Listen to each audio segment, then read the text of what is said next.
नमस्कार दोस्तों, आपका स्वागत है आपके अपने चैनल स्टडी वाइन्स ऑफिशियल पर। तो आज की इस वीडियो में हम दिल्ली सल्तनत के आखिरी दो वंश सैयद वंश और लोदी वंश के बारे में पढ़ेंगे, जिससे दिल्ली सल्तनत पूरी तरह से कंप्लीट हो जाएगा। पहले हम इस पूरे टॉपिक को अच्छे से समझेंगे और लास्ट में हम पूरे सल्तनत काल का यानी कि पूरी दिल्ली सल्तनत के जो प्रमुख अधिकारी थे, उनके द्वारा जो कर लगाए गए थे और जिन इमारतों का दिल्ली सल्तनत में निर्माण करवाया गया था वो भी देख लेंगे। तो पूरे टॉपिक को हम अच्छे से पढ़ेंगे और लास्ट में प्रीवियस ईयर क्वेश्चन भी कवर करेंगे। तो पहले आप पूरी वीडियो को देखें, आज आपको बहुत कुछ नया सीखने को मिलेगा और लास्ट में प्रीवियस ईयर क्वेश्चन जरूर अटेम्प्ट करें। तो चलिए बिना देरी किए हुए वीडियो को शुरू करते हैं। तो चलिए वीडियो की शुरुआत करते हैं। तो जैसा कि हम दिल्ली सल्तनत के बारे में पढ़ रहे थे और मैंने आपको बताया था कि दिल्ली सल्तनत के अंतर्गत 1206 ईस्वी से लेकर 1526 ईस्वी तक के इतिहास का अध्ययन किया जाता है और इन 320 वर्षों के इतिहास में 5 वंशों ने शासन किया था, जिसमें से हमने गुलाम वंश, खिलजी वंश और तुगलक वंश के बारे में पढ़ लिया है। अगर आपने ये वीडियो नहीं देखी तो प्लेलिस्ट में जाकर मध्यकालीन भारत की प्लेलिस्ट में आप इन तीनों वीडियोस को देख लेना। आज के इस वीडियो में हम जो इसके आखिरी दो वंश है ना, सैयद वंश और लोदी वंश, इनके बारे में पढ़ेंगे ताकि पूरा दिल्ली सल्तनत कंप्लीट हो जाए। तो अब हम सैयद वंश के बारे में पढ़ना शुरू करते हैं। तो सैयद वंश का शासनकाल 1414 से लेकर 1451 ईस्वी तक रहा है। तो पहले हम देख लेते हैं कि सैयद वंश में किन किन राजाओं ने शासन किया। तो देखिए, सैयद वंश में 4 राजाओं ने शासन किया जिनके बारे में हमने पढ़ना है। सबसे पहले खिज्र खां। खिज्र खां का शासनकाल 1414 से लेकर 1421 तक रहा। तो खिज्र खां के 2 उत्तराधिकारी थे, मुबारक शाह और फरीद खान, जिसमें से मुबारक शाह अगले राजा बने। इनका शासनकाल 1421 से लेकर 1434 तक रहा और मुबारक शाह के बाद अगला शासक मोहम्मद शाह बना। मोहम्मद शाह फरीद खान का बेटा था, यानी कि इसके पहले चाचा मुबारक शाह शासक थे, उसके बाद उनका भतीजा फरीद खान का बेटा मोहम्मद शाह ये अगला शासक बना और मोहम्मद शाह के बाद आलम शाह सैयद वंश का आखिरी शासक था। तो मैंने आपको एक ओवरव्यू दे दिया कि किन किन राजाओं ने शासन किया। सबसे पहले खिज्र खां के बाद मुबारक शाह के बाद मोहम्मद शाह और मोहम्मद शाह के बाद आलम शाह। इन 4 राजाओं के बारे में हमें पढ़ना है। तो सबसे पहले देखते हैं खिज्र खां के बारे में। तो खिज्र खां का शासनकाल 1414 ईस्वी से लेकर 1421 ईस्वी तक रहा और यह सैयद वंश का संस्थापक था। तो खिज्र खां तैमूर लंग का सेनापति था। हमने इसे पिछली वीडियो तुगलक वंश में पढ़ा था कि जो तुगलक वंश का आखिरी शासक था नसीरुद्दीन महमूद शाह, उस पर कौन आक्रमण कर देता है? तैमूर लंग आक्रमण कर देता है। तो तैमूर लंग का ही सेनापति था खिज्र खां। तो तैमूर ने भारत से लौटते समय खिज्र खां को लाहौर, मुल्तान और दीपालपुर, जो उसने तीनों राज्य जीते थे, तैमूर ने किसे सौंप दिए? खिज्र खां को सौंप दिए, जो कि उसका सेनापति था। उसे क्या नियुक्त कर दिया? इन तीनों राज्यों का सूबेदार नियुक्त कर दिया। उसके बाद खिज्र खां दौलत खां को पराजित करके दिल्ली का स्वतंत्र शासक बन गया। कौन? खिज्र खां। और खिज्र खां स्वयं को पैगंबर मोहम्मद साहब का वंशज मानता था और खिज्र खां दिल्ली का स्वतंत्र शासक था, लेकिन यह स्वयं को तैमूरियों का राज्यपाल मानता था, क्योंकि तैमूर लंग ने इसे सूबेदार नियुक्त किया था। भले ही यह दिल्ली का स्वतंत्र शासक बन गया था, पर इसने सुल्तान की उपाधि ग्रहण नहीं की थी और ना ही अपने नाम का सिक्का जारी किया था और इसने सुल्तान की उपाधि भी धारण नहीं की थी, क्योंकि तैमूर लंग इसे सूबेदार नियुक्त करके गया था।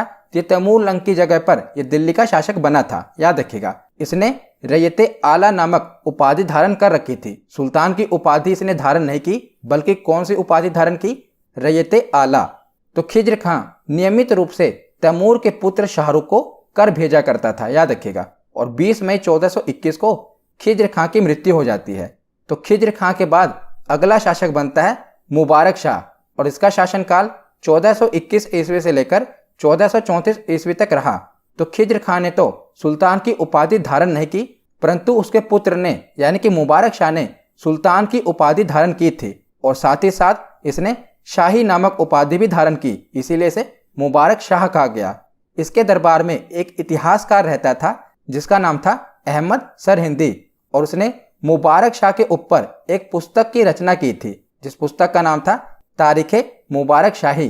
तो आपसे पूछा जाएगा कि तारीखे मुबारक शाही के रचनाकार कौन हैं? तो वो हैं अहमद सरहिंदी, और इसने मुबारकाबाद नामक नगर की स्थापना की थी। किसने? मुबारक शाह ने। और मुबारक शाह ने भटिंडा और दोआब क्षेत्र में हुए विद्रोहों को दबाया था। तो इसकी ये सफलता थी। इसने भटिंडा और दोआब क्षेत्रों में जो विद्रोह हुए थे ना, उसको इसने सफलतापूर्वक दबाया था। और इसके वजीर द्वारा बाद में इसकी हत्या करवा दी जाती है। किसकी? मुबारक शाह की। तो मुबारक शाह के बाद अगला शासक बनता है सैयद वंश का मोहम्मद शाह। इसका शासनकाल 1434 ईस्वी से लेकर 1443 ईस्वी तक रहा। तो मुबारक शाह के बाद उसका भतीजा, तो मैंने आपको बताया था ना कि मुबारक शाह के बाद उसका भतीजा जिसका नाम था मोहम्मद शाह, ये अगला सुल्तान बनता है। तो मोहम्मद शाह का वास्तविक नाम था मोहम्मद बिन फरीद खान। तो इसके पीछे फरीद खान क्यों लगा है? क्योंकि इसके पिता का नाम था फरीद खान। तो मोहम्मद बिन फरीद खान इसका वास्तविक नाम था और शासक बनने के बाद इसका नाम पड़ गया मोहम्मद शाह। तो इसके समय में 1440 ईस्वी में मालवा के शासक महमूद शाह खिलजी ने दिल्ली पर आक्रमण किया और 3 दिनों के भीषण युद्ध के बाद दोनों में संधि हो गई और महमूद शाह खिलजी वापस अपने क्षेत्र मालवा चला गया था। तो बस हमें इतना ही महमूद शाह के बारे में पढ़ना है। तो सैयद वंश से ज़्यादा प्रश्न नहीं बनते, जो भी इंपॉर्टेंट है बस मैं आपको उतना ही करा रहा हूँ, बस आप इसको एक बार सुन लीजिए। तो मोहम्मद शाह के बाद अगला शासक बना अलाउद्दीन आलम शाह। तो अलाउद्दीन आलम शाह सैयद वंश का अंतिम शासक था और आलम शाह का वजीर था जिसका नाम था हमीद खान। और जो आलम शाह था ना, ये बहुत ही अयोग्य शासक था।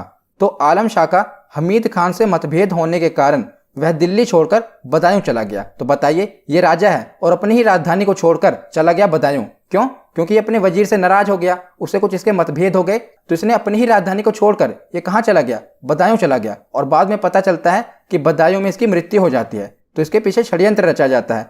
षड्यंत्र कौन रचता है? षड्यंत्र रचता है इसका वजीर और बहलोल लोदी, दोनों मिलकर षड्यंत्र रचते हैं और इसको मार देते हैं। इसीलिए बाद में जो इसका वजीर है ना, ये दिल्ली का राजपाट किसे सौंप देता है? बहलोल लोदी को सौंप देता है, क्योंकि कहीं ना कहीं बहलोल लोदी का ही हाथ था अलाउद्दीन आलम शाह को मरवाने में।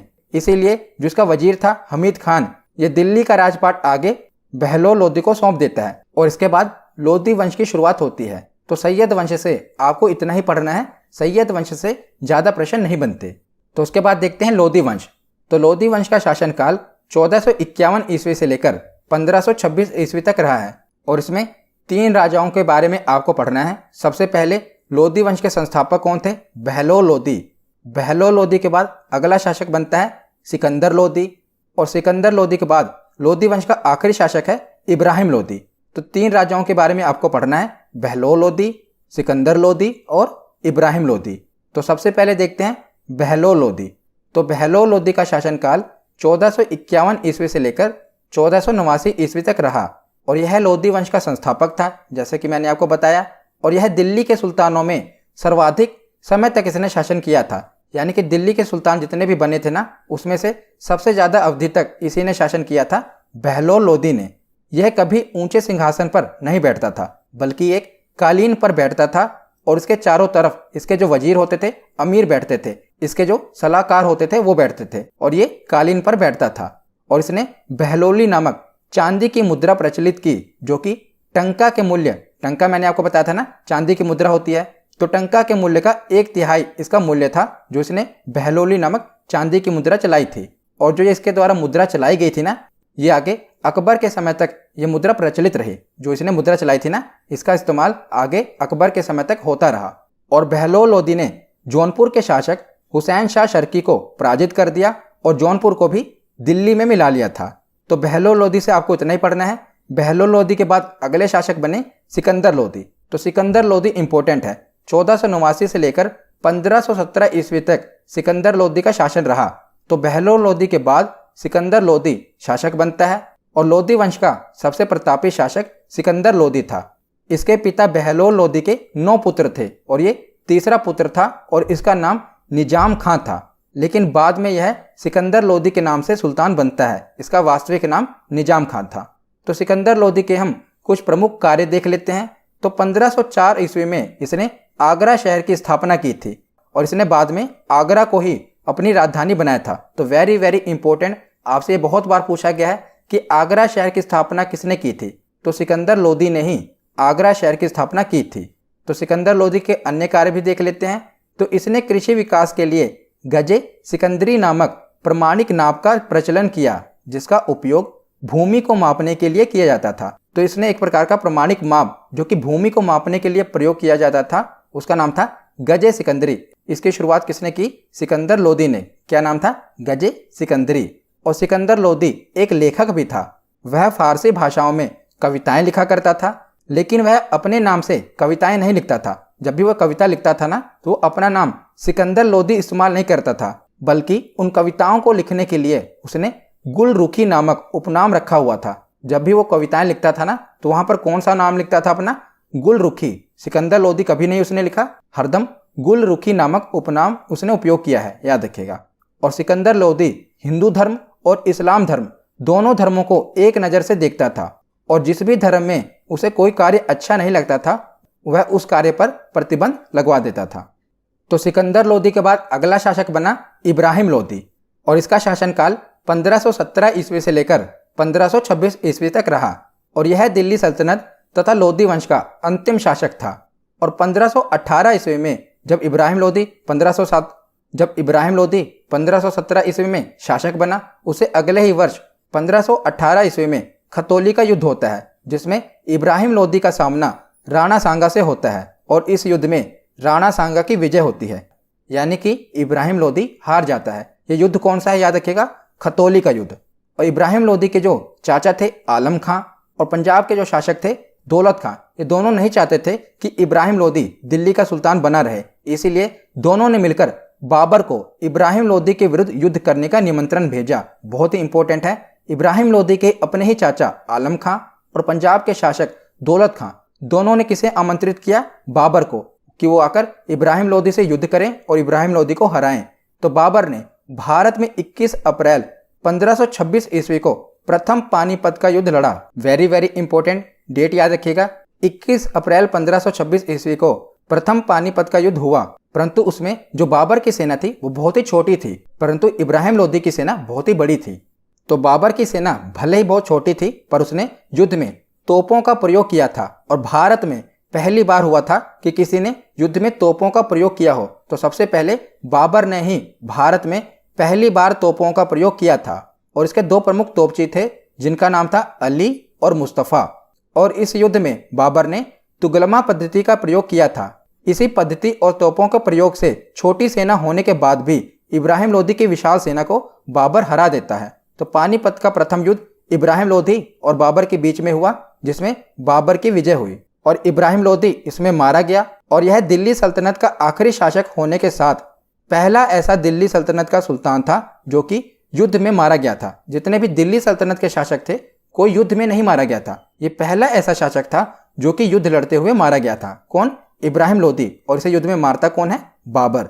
तो यहाँ पर दिल्ली सल्तनत का संपूर्ण खात्मा हो जाता है, और इसके बाद में भारत में मुगल शासकों का दौर शुरू हो जाता है। तो इसके बाद में मुगल शासकों का दौर शुरू हो जाता है और दिल्ली सल्तनत का शासन खत्म हो जाता है। तो उसके बाद सल्तनत काल में जो प्रमुख पदाधिकारी रहे हैं ना, उनके बारे में हम पढ़ लेते हैं। तो सुल्तान के जो भी पदाधिकारी रहे हैं उनके बारे में देख लेते हैं। तो सबसे पहले है नायबे मुमालिकात। तो सुल्तान के बाद यह राज्य का प्रमुख पदाधिकारी होता था। इस पद का सृजन बहराम शाह के काल में हुआ था, जब उसने नायबे मुमालिकात के पद पर किसे नियुक्त किया था? ऐतगिन को। तो इसके कार्य सुल्तान की अनुपस्थिति में सुल्तान के सभी कार्यों को संपन्न करना था। तो जैसे आप उदाहरण के रूप में समझिए कि अगर सुल्तान नहीं है तो सुल्तान की अनुपस्थिति में जो भी कार्य करता था वो कौन करता था? नायबे मुमालिकात। तो सुल्तान के बाद सबसे प्रमुख पद होता था सल्तनत काल में नायबे मुमालिकात का। उसके बाद अगला पद देखते हैं दीवाने आरिज। तो ये सैन्य विभाग का पद होता था। इस विभाग के प्रमुख अधिकारी को आरिजे मुमालिक कहा जाता था। कौन से नाम से? आरिजे मुमालिक के नाम से जाना जाता था। और इस विभाग की स्थापना बलबन ने की थी। तो दीवाने आरिज यानी कि सैन्य विभाग, और सैन्य विभाग का जो प्रमुख पद था उसका नाम था आरिजे मुमालिक। तो उसके बाद अगला प्रमुख पद था दीवाने रसालत। इसका प्रमुख अधिकारी रसालते मुमालिक होता था, जो कि विदेश मंत्री की हैसियत से कार्य करता था, याद रखिएगा। उसके बाद आगे देखते हैं तो अमीर हाजिब, इसे अमीर बारबक भी कहा जाता था।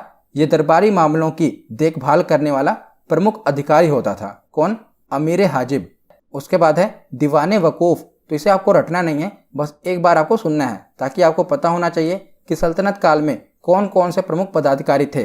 तो दीवाने वकूफ़ ये जलालुद्दीन खिलजी ने खर्चों के ब्यौरों को तैयार करने के लिए इसकी स्थापना की थी। इस पद की क्या नाम था? दीवाने वकूफ़। उसके बाद है दीवाने अमीर कोही। तो मोहम्मद तुगलक ने सर्वप्रथम इस विभाग की स्थापना की थी, दीवाने अमीर कोही की। और ये इंपॉर्टेंट है, कई बार एग्जाम में पूछा भी गया है। और इसका मुख्य कार्य क्या होता था? तो माल गुजारी व्यवस्था की देखभाल करना और भूमि को खेती के योग्य बनाना, ये दीवाने अमीर कोही की जिम्मेदारी होती थी। उसके बाद अगला प्रमुख पद था दीवाने खैरात। तो खैरात का मतलब ही क्या है? तो ये दान का विभाग होता था। इसकी स्थापना किसने की थी? तो फिरोज तुगलक ने इसकी स्थापना की थी। तो उसके बाद देख लेते हैं, तो सल्तनत काल में जो राजाओं के द्वारा प्रमुख कर लगाए गए थे वो भी हम देख लेते हैं। तो सबसे पहले है खराज, या जिसे खिराज कहा जाता था। तो ये गैर मुसलमानों से लिया जाने वाला भूमि कर था और यह सामान्यतः उपज का 1/3 भाग लिया जाता था, लेकिन अलाउद्दीन खिलजी ने 1/2 भाग वसूल लिया था। उसके बाद अगला कर है उश्र। तो ये मुसलमानों से लिया जाने वाला भूमि कर था, जो कि 1/5 से लेकर 1/10 के बीच में लिया जाता था। उसके बाद है खुम्स। तो सैन्य अभियानों के समय लूटे गए धन में जो राज्य का हिस्सा होता था ना, उसे खुम्स कहा जाता था। ये मैंने आपको पहले भी बताया था। और शरीयत के अनुसार से 1/5 राज्य का तथा 4/5 सैनिक का होता था। यानी कि सैनिक जो भी धन लूट कर लाते थे ना, उसमें से 1/5 सुल्तान का हिस्सा होता था और 4/5 सैनिकों का हिस्सा होता था। लेकिन अलाउद्दीन खिलजी और मोहम्मद तुगलक ने क्या किया कि 4/5 स्वयं लिया और 1/5 सैनिकों को दिया था। तो उसके बाद अगला कर है जजिया कर। तो ये गैर मुसलमानों से लिया जाने वाला व्यक्ति कर था और इसे मुंडकर भी कहा जाता था। तो स्त्री, बच्चे, वृद्ध, अपंग और ब्राह्मण जजिया कर से मुक्त थे। तो मैंने आपको पहले भी जजिया कर के बारे में डिटेल में बताया हुआ है। तुगलक वंश वाली वीडियो में भी बताया हुआ है, उसे पहले भी बताया हुआ है, आपको पता होगा। तो वहाँ पर मैंने डिटेल में बताया था। तो भारत में सर्वप्रथम जजिया कर किसने लगाया था? मोहम्मद बिन कासिम ने। उसके बाद अगला कर है जकात। यह मुसलमानों से लिया जाने वाला धार्मिक कर था और यह धनी मुसलमानों की आय का 2.5% होता था। यानी कि जो अमीर मुसलमान होते थे उन्हीं से यह धन लिया जाता था। कितना? 2.5%। उसके बाद है हर्बे शर्ब। तो ये सिंचाई कर था, जो कि उपज का 1/10 होता था। इसे हर्बे शर्ब कहा जाता था। ये बहुत ही इंपॉर्टेंट है, याद रखिएगा। उसके बाद अगला कर है चरी कर। तो ये 4 गाह का कर था। उसके बाद अगला कर है घर कर, यानी कि गृह कर। तो गृह कर था। इन दोनों करों को अलाउद्दीन खिलजी ने ही वसूल किए थे। उसके बाद अगला कर था तरकात। यह लवारिश संपत्ति की जब्ती से होने वाली आय थी। जो भी लवारिश संपत्ति होती थी उसे जब्त कर लिया जाता था, उसे कहा जाता था तरकात। तो उसके बाद सल्तनत काल की जो प्रमुख इमारतें हैं उन्हें हम देख लेते हैं। तो सबसे पहले है कुव्वत उल इस्लाम मस्जिद। ये कहाँ पर है? दिल्ली में है। और इसका निर्माण किसने करवाया था? कुतुबुद्दीन ऐबक ने करवाया था। गुलाम वंश वाली वीडियो में मैंने आपको बताया था। तो इसका निर्माण 27 हिंदू एवं जैन मंदिरों की सामग्री से किया गया था और यह दिल्ली की पहली इस्लामी इमारत है। कौन सी? कुव्वत उल इस्लाम मस्जिद।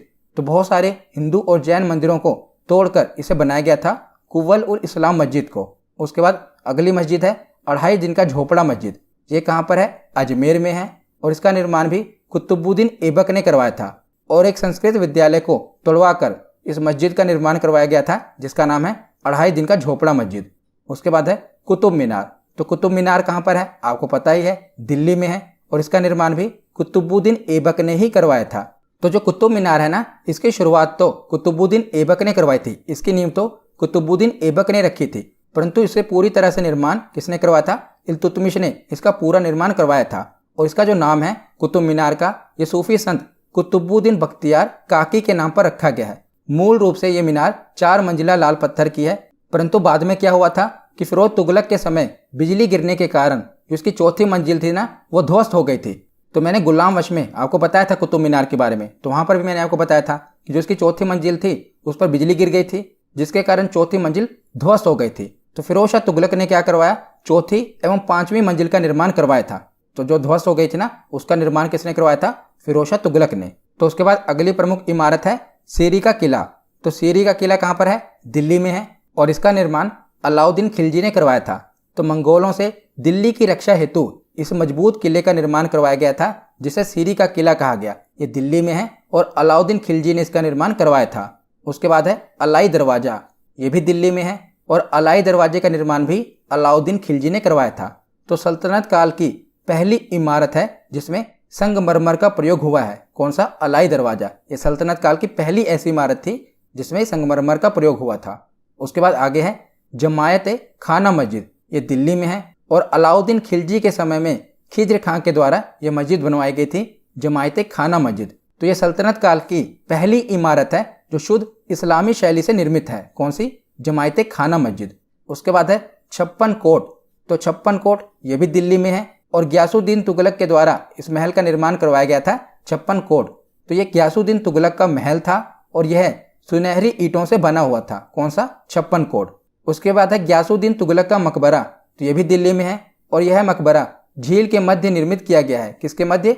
झील के मध्य। उसके बाद है सिकंदर लोदी का मकबरा, तो सिकंदर लोदी का मकबरा यह भी दिल्ली में है और यह भारत का पहला मकबरा है जिसमें दोहरे गुंबद का निर्माण किया गया है। उसके बाद है मोट की मस्जिद, ये भी दिल्ली में है और सिकंदर लोदी के वजीर मियाँ भुआ ने यह बनवाया था मोट की मस्जिद। तो यहाँ पर सल्तनत काल के जो प्रमुख निर्माण कला थी वो भी हमने देख ली। तो यहाँ पर हमारा थ्योरी सेक्शन कंप्लीट होता है। अब हम प्रीवियस ईयर क्वेश्चन देखते हैं। तो पहला प्रश्न है कि सैयद वंश का अंतिम शासक कौन था? तो सैयद वंश का अंतिम शासक था अलाउद्दीन आलम शाह, ऑप्शन ए इसका सही जवाब है। अगला प्रश्न है कि सैयद वंश का संस्थापक खिज्र खां किसका सेनापति था? तो सैयद वंश का संस्थापक खिज्र खां किसका सेनापति था? ये तैमूर लंग का सेनापति था, ऑप्शन ए इसका सही जवाब है। अगला प्रश्न है कि सैयद वंश ने किस वंश को समाप्त करके दिल्ली पर प्रशासन प्राप्त किया था? तो सैयद वंश ने किस वंश के बाद शासन किया था? तुगलक वंश के बाद, ऑप्शन ए इसका सही जवाब है। अगला प्रश्न है कि सैयद वंश का संस्थापक कौन था? तो सैयद वंश का संस्थापक कौन था? खिज्र खां। अगला प्रश्न है कि सैयद वंश का अंत किस वर्ष हुआ था? तो सैयद वंश का अंत किस वर्ष हुआ था? इसका सही जवाब क्या है? ऑप्शन ए 1451 में। उसके बाद अगला प्रश्न है कि किस सैयद वंशी शासक के शासनकाल में भटिंडा तथा दोआब में विद्रोह हुआ था और उसने उस विद्रोह को सफलतापूर्वक दबा दिया था? तो ये किस शासक के काल में हुआ था? मुबारक शाह के शासनकाल में, ऑप्शन डी इसका सही जवाब है। अगला प्रश्न है कि लोदी वंश का संस्थापक कौन था? तो लोदी वंश का संस्थापक था बहलोल लोदी, ऑप्शन ए इसका सही जवाब है। अगला प्रश्न है कि किसने गुलरुखी उपनाम से अपनी कविताओं की रचना की थी? तो बताइए किसने की थी? सिकंदर लोदी ने। इसने जो भी कविताएं लिखी थी उसमें अपना नाम क्या रखा था? गुलरुखी। अगला प्रश्न है कि किसने आगरा की स्थापना की है? तो आगरा की स्थापना किसने की है? सिकंदर लोदी ने। इसने आगरा की स्थापना की है। अगला प्रश्न है कि गजे सिकंदरी का प्रचलन किसने करवाया था? तो गजे सिकंदरी का प्रचलन करवाया था सिकंदर लोदी ने, ऑप्शन बी इसका सही जवाब है। अगला प्रश्न है कि पानीपत का प्रथम युद्ध निम्न में से किस वर्ष हुआ था? तो पानीपत का प्रथम युद्ध 1526 ईस्वी में हुआ था, ऑप्शन ए इसका सही जवाब है। और यह किसके बीच में हुआ था? इब्राहिम लोदी और बाबर के बीच में। और किसकी विजय हुई थी? बाबर की विजय हुई थी। आज का आखिरी प्रश्न है कि मेवाड़ के महाराणा सांगा ने इब्राहिम लोदी को किस युद्ध में परास्त किया था? तो मेवाड़ के महाराणा सांगा ने इब्राहिम लोदी को खतौली के युद्ध में परास्त किया था, ऑप्शन बी इसका सही जवाब है। तो आज की ये वीडियो यहीं पर ख़त्म होती है। कैसी लगी ये वीडियो कमेंट सेक्शन में ज़रूर बताना। धन्यवाद।